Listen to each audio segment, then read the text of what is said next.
Hello, everybody. I'm Will. And I'm Kristen. This is So I'm Watching the Show, your new favorite pop culture YouTube channel where we talk about movies, TV, music, and more. I wanted to record an intro because we're going to release some very old test footage of ours that was Riverdale. We covered season 1 and 2 of Riverdale, and because we have had so much fun with that show, for better and worse, and because it's been one of some of our most popular content, I was like, we've got this footage. It's not great. Like, our audio's bad. Yeah. We look different. There is no set. Yeah. But I think ultimately at the end of the day, I think the conversation is good. Mm-hmm. And I think it's worth releasing. It's in my old dining room.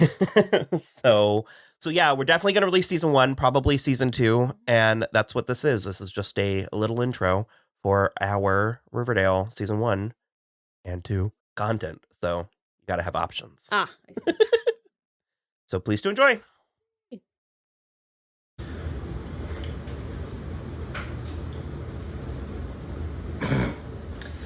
Okay, so episode 8, The Outsiders. This episode is 173 minutes long. Yeah. Do you remember this from the first time? Yeah. This is like 400 years past since we last sat here. It was the scene when Archie was in his bedroom with Valerie where I was like, oh my god, I remember this episode from the first time around because I think I read this. I do not think I made it up. I have a tendency to do that. But I think this episode had to be edited down. Because it was too long? Yeah. I do think that I read somewhere that it had to be significantly edited. Because there's a handful of scenes that it's like, we're there for 10 seconds. Yeah, and it's like whiplash. And we do, in all honesty, get a lot of new information, but also a lot of it is information that we already know coming to light for other characters. Sure, yeah. So, I am understanding my Polly issues because I had forgotten or not quite remembered how whole hog season 1 went in on Polly. Yeah. She's such a figure on the show right here. She's a huge character right now. And it's like, to me, she's a vessel. Like, do you know what I mean? Like, she is a plot device, just sort of like parading around in a human form. Okay. But, because she's not doing anything wrong, but it's like, what happened in this episode? They had a baby shower.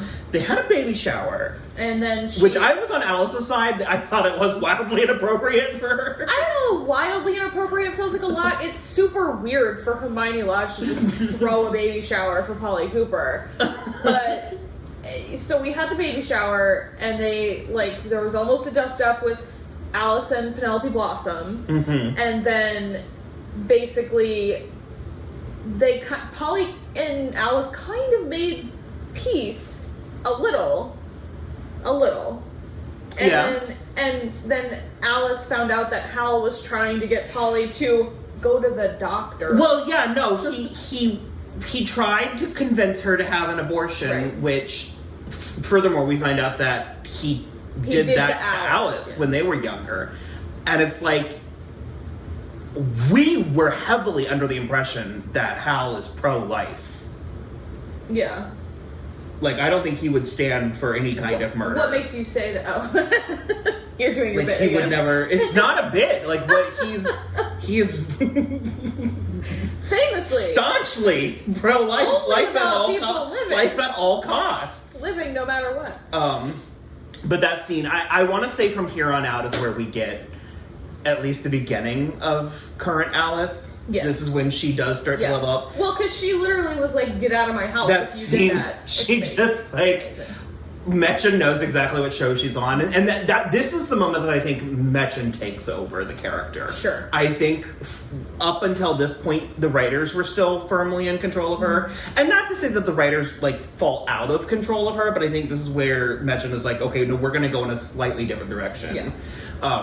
Because don't worry, I've got a handle on it. Yeah. And she just she overacts to just the right specifications. Yeah. And it's so much happens in this fucking episode. And again, it's like, it's not necessarily like plot happens, but it's like, because I was just remembering I was going to breakneck into the Fred Andrews, because that's another thing is, like, we've talked a lot about Hermione, but even Fred, it's like they had very active roles in this early stuff. Yeah. And so Hermione is working for Fred, and Fred has a construction company that was hired by like the city to build, it's like condos or something, on this site that was the drive-in. And the Blossoms don't want that because they were outbid on the drive-in because it used to be where they had some of their maple stuff. Okay, by an anonymous source who we know is Hiram. Yeah. And so then they, like, steal Fred's crew so that he can't build. It's very convoluted. I remember... it's a lot of... I understand now how I got lost. Yeah. But, so when Fred doesn't have a crew, a band of, like... Twunks. Sentient denim and...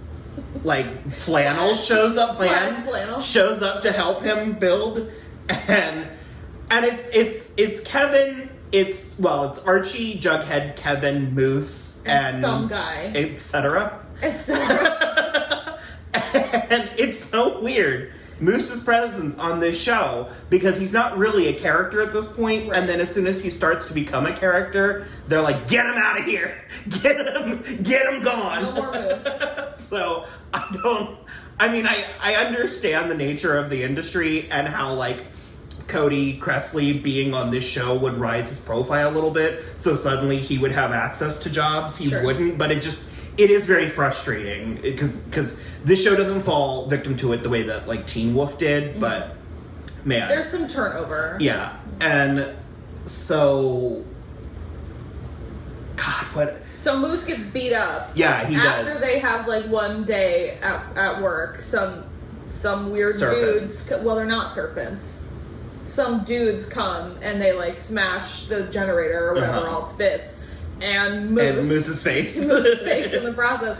But they think they're serpents, so the band of sentient plaid goes to and denim. They go to is it the White Worm? Yeah, yeah. The White Worm. They go to the, like, biker bar and they bring Kevin with them. Yeah.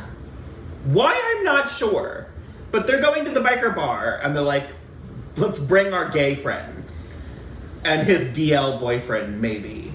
Well, I think his DL boyfriend I think that's why they bring Kevin, because they need Joaquin to get them in. Right. I meant Moose, but yes. Oh, okay. well, so we do get Joaquin back, and we find out that Joaquin is on a mission to date Kevin from FP, and he feels guilty about it because Kevin is catching real feelings. So is he a dirtbag with a heart of gold? Yeah.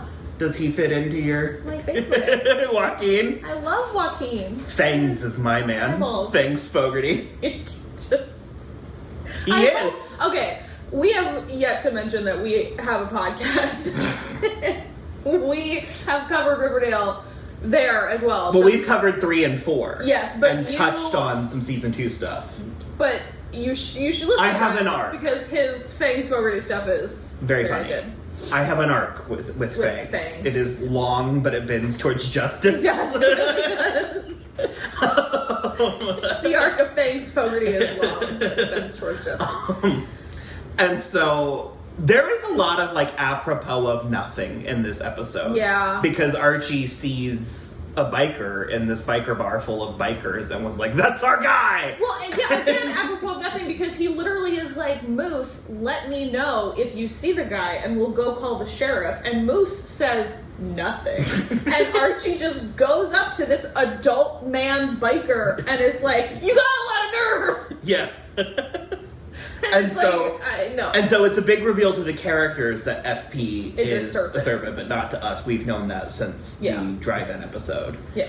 But it's also why, because Jughead wouldn't go to the bar, and he told Archie not to go to the bar. And so then, again, it's such an overblown reaction for, like, that's not worth what actually happened. Archie then storms into the baby shower. Well, because also, no, so they go to the biker bar in the middle of the afternoon. But it's full night outside. Well, because they get into plenty of fights. Yeah. And so no, then... it also, though, it's a nighttime baby shower. No, I know. Okay. So they infiltrate the biker bar in mid-afternoon, but then go to this late-night baby shower. Okay. That, like, it is that. full of women that we've never seen before and will never see again. Well, and Jughead. Sure. Because he's helping Betty. So Archie crashes it, like, conspicuously. Very conspicuously. Well, he's wearing his Bulldog's jacket, which he, like, is apparently seared onto his body somehow.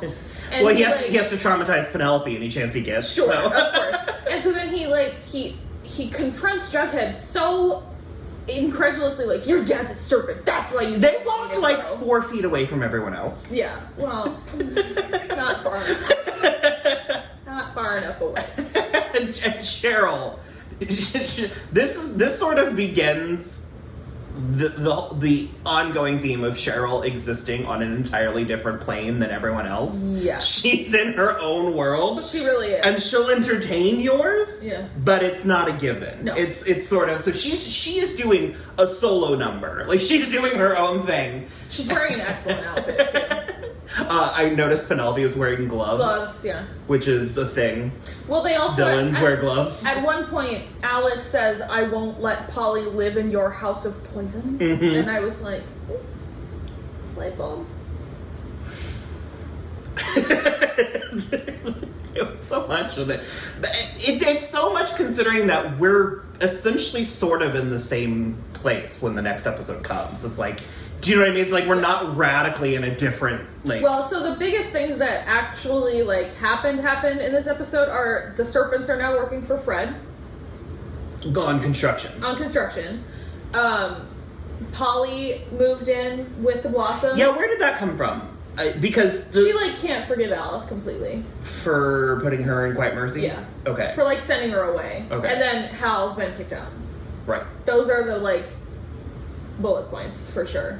He's, like, living under the desk in, like, their, like, little news In room. their newspaper. Yeah. that honestly, their newspaper that, like, really pivots flawlessly into broadcast news. It really in, is. like, season 3.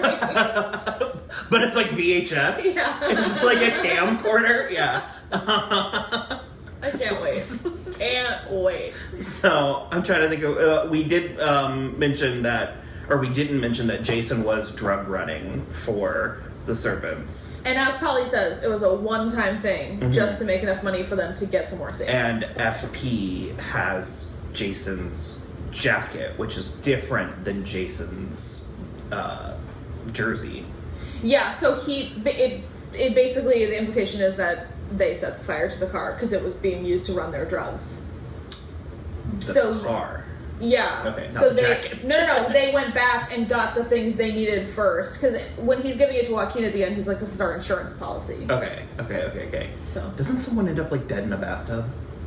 I don't remember. I think we're rapidly building towards We'll get there.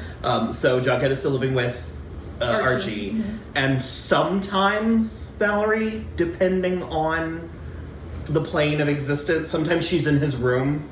And he may or may not be aware of it. Yeah. But it's just like such a bummer. Like the actress is great and the character's great. It's just a bummer. Okay. I think that's good. That's that on that. That's that on that. So Bye. definitely did not start recording.